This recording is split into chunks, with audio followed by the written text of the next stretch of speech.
Bienvenue à tous dans cette nouvelle session d'information sur Mechapi Voice Télévision depuis Kinshasa, capitale de la République démocratique du Congo. Tout de suite, le principal titre. Dans l'actualité, le conclave pour l'élection du 267e pape débutera le mercredi 7 mai 2025. L'annonce a été faite ce lundi par le Vatican. Au sommaire également, à la veille du lancement de travaux de réhabilitation du pont Semiliki, certains commerçants de Béni ont profité de la situation pour spéculer sur le prix du carburant. Vous suivrez le constat fait par notre correspondante dans la région. Encore une fois, bienvenue à tous dans cette grande édition du journal. Je l'ai annoncé en titre, le conclave pour élire le 267e pape débutera le mercredi 7 mai 2025. Le 135 cardinaux électeurs se réuniront pour désigner le nouveau pape. La date a été annoncée à l'issue de la 5e congrégation générale qui a eu lieu ce lundi 28 avril et à laquelle ont participé 180 cardinaux, dont plus d'une centaine de cardinaux électeurs, a annoncé le Vatican.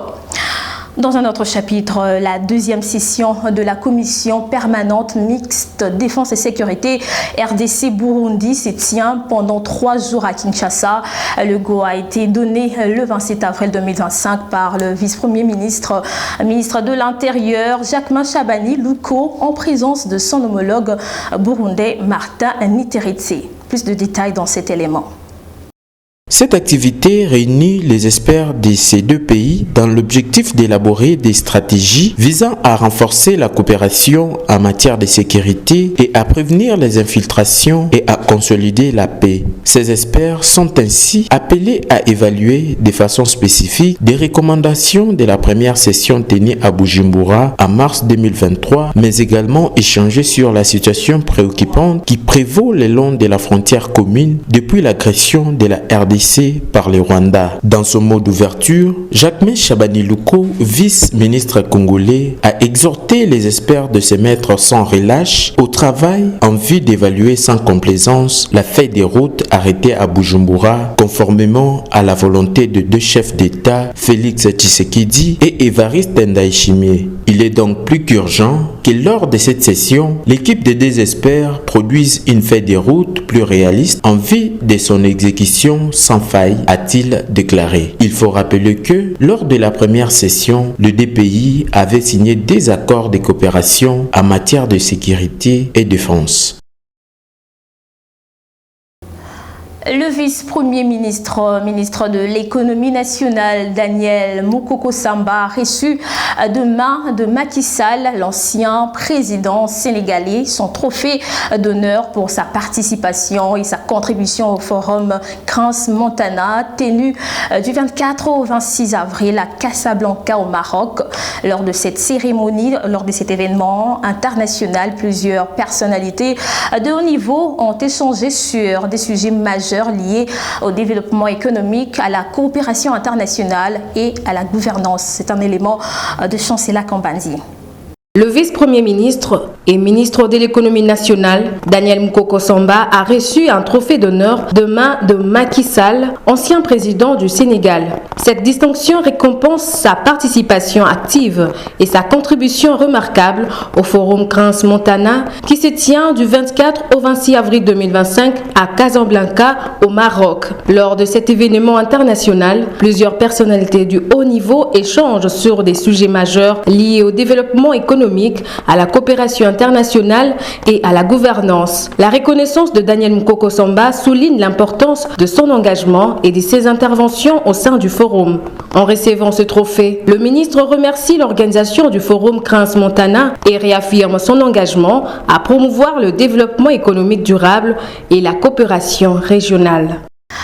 Vous le savez, lors d'un échange le dimanche 27 avril avec les membres du parti UDPS à Tchangou, son secrétaire général Augustin Kabouya a répondu aux propos de son prédécesseur Jean-Marc Kabound traitant l'administration Tshisekedi, je cite, d'un régime d'incompétents et des jouisseurs. Selon l'analyste politique du Merci Ngoïta, l'heure n'est plus à la division, mais plutôt il faut se mettre au travail pour servir la nation congolaise. On l'écoute.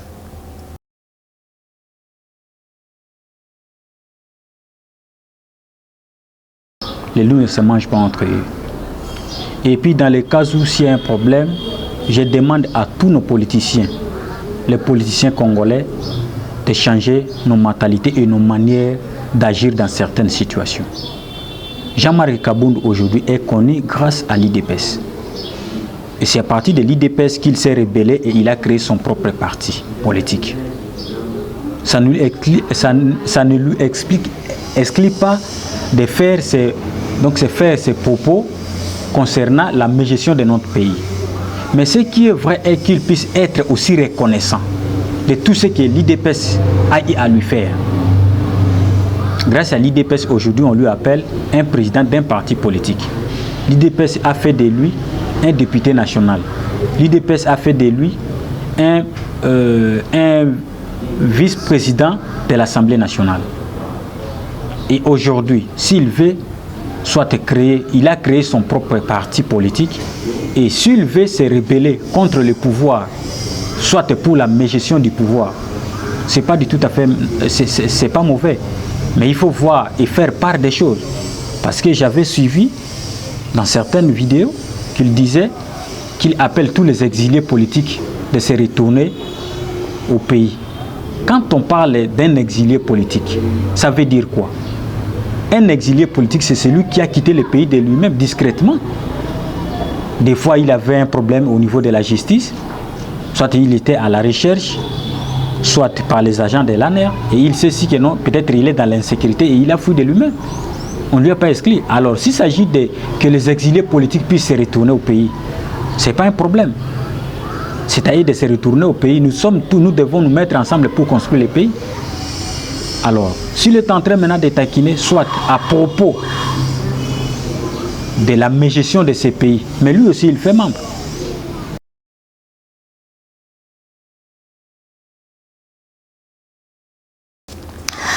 Dans un autre chapitre, le chef d'état-major général des FARDC, Jules Banza, a rendu visite samedi dernier aux blessés de guerre cantonnés au centre d'instruction de Mikondo. À cette occasion, le centre a reçu de vivres et non-vivres destinés à l'amélioration de leurs conditions de vie. Reportage de la presse militaire.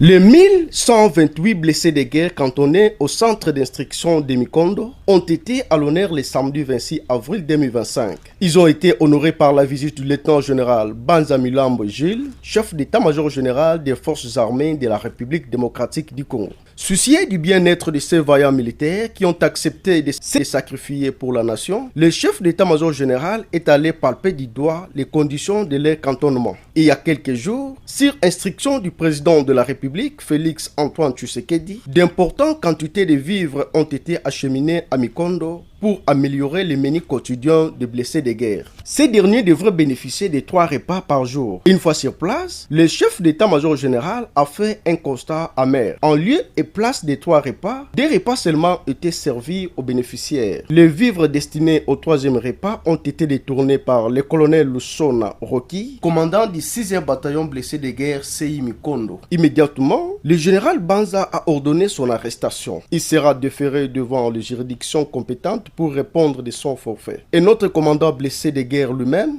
a été désigné. Le chef de l'État, tout le monde qu'on a na mesa, alobi alingi koyoka te que no bozali na kovivre na minyoko. Yango na bandi ya liboso lelo na kangi commandant oyo abata ko telema commandant bataillon.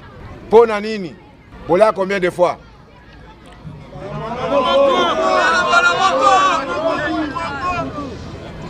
Na tunie na miso ya bakonzi. Na jouaki rapport et pas ya commandant Sekas. Vous bien ayaka mingi awa. Apesa ka biloko ya bola combien de fois? 3 fois. Mais ya zole sabino bomei soki potopoto na tongo midi esili oyo ya poko wana ekepa na ye non seulement ya ye esili tokokanga ye. Au cours de cette visite, le chef d'état-major général n'est pas allé les mains vides. Des vivres composés de cartons de poulet et de poissons salés, de maïs et de riz, des ingrédients de toutes sortes et divers autres articles ont été acheminés à Mikondo. En plus des vivres, des matelas, des draps de lit, 3 jeeps, 2 ambulances et un groupe électrogène de KVA permettront de rendre la vie acceptable à Mikondo. Le centre de santé a lui aussi été approvisionné en produits pharmaceutiques. À travers un communiqué officiel daté du 27 avril 2025 à Uvira, la coordination provinciale de Mai Mai Wazalendo invite la jeunesse congolaise à faire preuve de responsabilité et de détermination face aux menaces extérieures. Les résistants réaffirment leur engagement à défendre le Congo contre toute tentative de déstabilisation causée par le M23. Images et commentaires. Face à la progression des terroristes et agresseurs M23 dans la partie du Grand Nord. Segundo, nous volontaires du Wazalendo avons pris les armes pour appuyer l'armée loyaliste FARDC.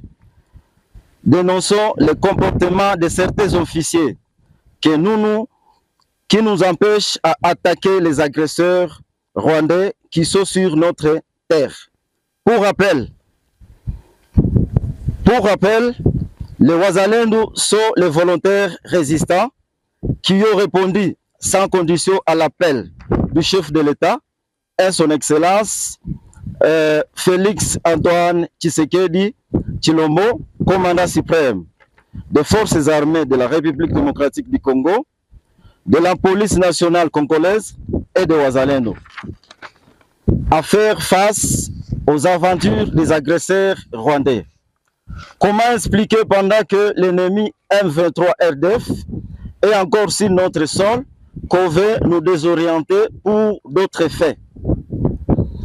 Nous nous indignons éperdument du fait que le gouverneur militaire de la province du Nord Kivu, le général-major Kakule Somo Evariste, qui est censé nous accompagner dans la lutte de combattre l'ennemi, devient le premier à nous décourager, à nous obligeant de retirer nos éléments VDP sur les différentes lignes de front et les envoyer dans le centre de formation à Nialeke pendant que l'ennemi continue à multiplier et renforcer ses troupes sur les différentes lignes de front dans le Grand Nord, dans le but de récupérer la ville de Butembo et la ville de Beni.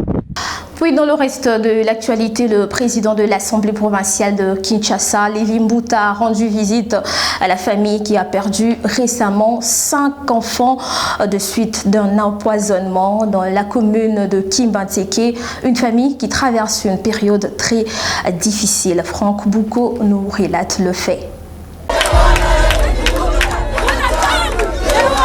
C'est un bon père de famille que le président de l'Assemblée provinciale de Kinshasa s'est rendu sur terrain pour visiter cette famille endeuillée. À cette occasion, une enveloppe d'argent a été remise, signe d'un soutien financier à cette dernière. Pour rappel, cet événement malheureux s'est produit mercredi 19 mars après-midi à Kinshasa, à Kingasani. Après un repas en famille, autour de ce repas s'est trouvé 8 enfants résidant sur l'avenue Donnant dans le quartier Fumukento. Tous seraient sentis mal à l'aise tous se seraient sentis mal après avoir consommé du riz. Dépêchés à l'hôpital de serre de Kingasani, seuls 3 avaient pu être sauvés, parmi lesquels la sœur aînée qui avait préparé le repas. Ces survivants avaient été évacués aux cliniques universitaires pour une prise en charge plus adéquate. Le bourgmestre de Kimbanteke, qui avait donné ses précisions jeudi soir, avait affirmé que tous les corps avaient été transférés à la morgue de l'hôpital de Kinkole, dit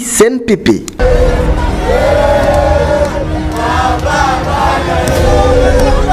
Toujours à Kinshasa, lancement le week-end dernier d'une vaste opération de démolition de constructions anarchiques érigées sur le site de la gare de Kintambo. Cette initiative du gouvernement provincial s'inscrit dans le cadre de la lutte contre le parking sauvage et l'occupation illégale des emprises publiques, des pratiques qui entravent la mobilité et dégradent l'environnement urbain. Christian Chibaka. Propriété de l'Office national des transports ONATRA en sigle, le site de la gare de Kintambo est actuellement en cours de réaménagement pour accueillir dans les prochains jours des stations officielles destinées aux voitures et motos opérant autour du rond-point magasin. Vise à rétablir l'ordre dans cette zone stratégique tout en favorisant un assainissement durable. Cette opération s'inscrit pleinement dans la politique de modernisation de la ville portée par le gouverneur Daniel Bumba. Son action vise notamment à améliorer la mobilité urbaine et à réduire les embouteillages chroniques qui affectent la capitale congolaise. À terme, la gare de Kintambo devrait également jouer un rôle clé dans la relance du transport ferroviaire urbain, une priorité affichée du gouvernement provincial pour offrir aux Kinois des alternatives de transport plus fiables et modernes. La population est invitée à accompagner ces efforts en respectant les normes d'occupation des espaces publics, condition essentielle pour bâtir une ville plus ordonnée et plus accueillante. Mobilité des agents et cadres de l'État congolais au Lualaba acquise grâce aux frais administratifs liés à la maîtrise d'œuvre par le ministre provincial des infrastructures et travaux publics, urbanisme et habitat, ainsi que l'aménagement du territoire. 3 jeeps neuves ont été officiellement présentés à l'autorité provinciale par le ministre du dit secteur. Suivez tour à tour ces derniers et la gouverneure du Lualaba, Fifi Massou.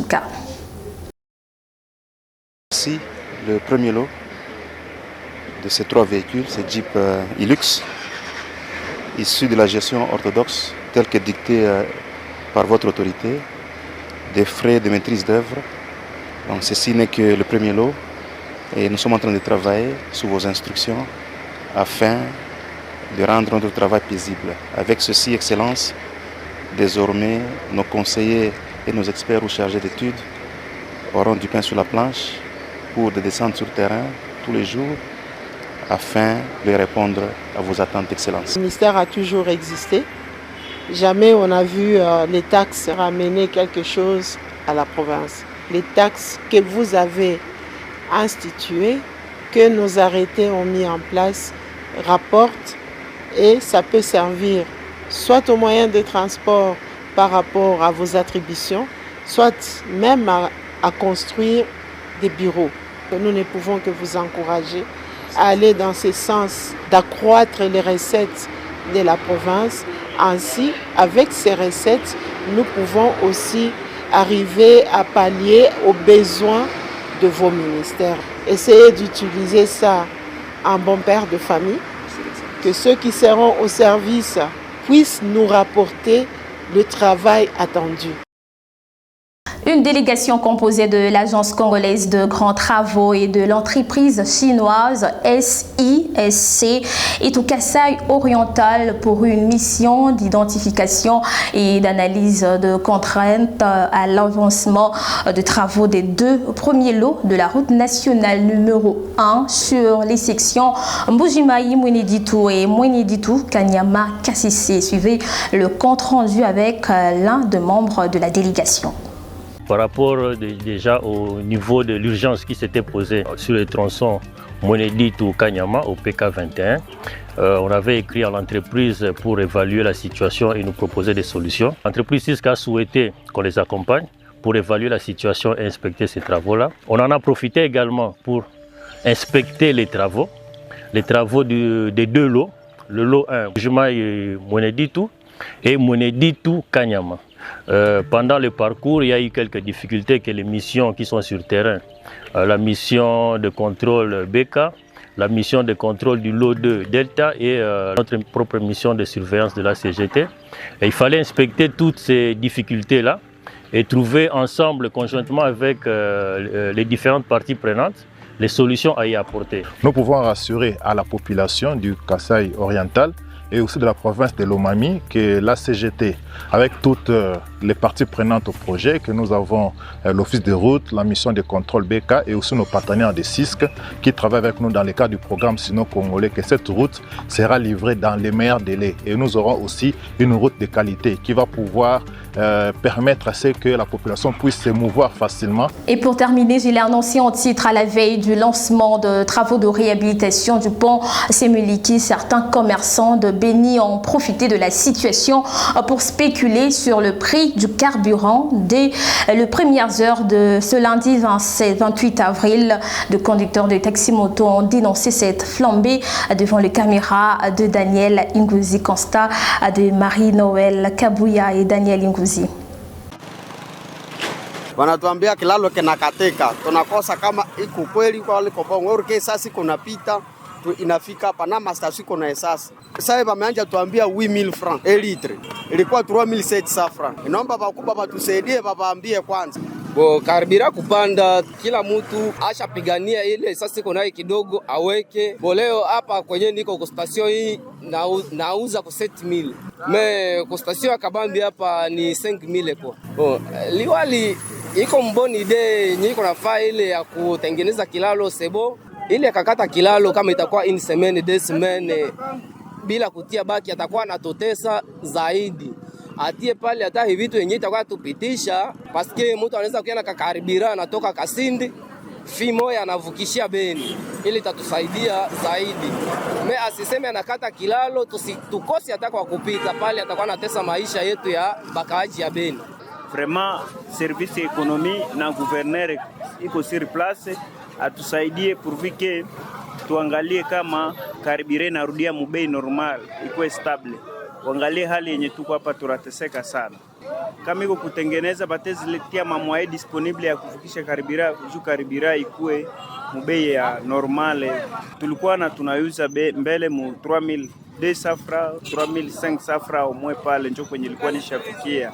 Leo tu kunauza fazi nyingine unasikia 10000 francs na 7000 francs na 8000 francs. Kwa kiliabi kunasema wanaenda umwe na mugulu, wanakatala bei na kazi inakuwa ngufu pale. Tunaambia bakubwa bafie juu chini batusaidie vraiment karibira ikuwe irudie mbei normale kwa vile ilikuwa. Poro njora banji tengeneza me deja leo deja kabina fata panda. Tunababa ba commerce karibira bako muinio na washukishe karibira bako mbei moja bila mwingine anakuwa 7000 mwingine 8000 kwa bitingala kuonesha kwa 15000 francs. Vraiment batusaidie kwa transport hapana kama ni kutoka TCB paka kilo kwa 3000 francs. Vraiment bakiliana batusikie kwa vile sisi tunasikia watu wa karibira. Bakilia mambo kunitika na mambo banatuchapa na tutukana sana vraiment unakuwa ridicule. Mimi naambia gouverneur atusaidie atie bei fixe ya karibira ili tuendeleshe kazi yetu vizuri. Mesdames, Messieurs, c'est dans la ville de Béni que nous mettons un terme à cette édition de journal. Mais avant tout, je vous rappelle le principal titre. Le conclave pour l'élection du 267e pape débutera le mercredi 7 mai 2025. L'annonce a été faite ce lundi par le Vatican. Vous avez suivi dans ce journal à la veille du lancement de travaux de réhabilitation du pont Semuliki. Certains commerçants de Béni ont profité de la situation pour spéculer sur le prix du carburant. Mesdames, Messieurs, cette grande édition du journal est complètement terminée. Elle a été réalisée par Christian Chibaka, Maurice Molila, Bob Ngongou, Chancela Kambanzi, Précieuse Pitou, le tout sous la supervision de David Mbachi. En leur nom, je vous dis merci de l'avoir suivi. Restez en compagnie de programme de Michapi Voice Télévision.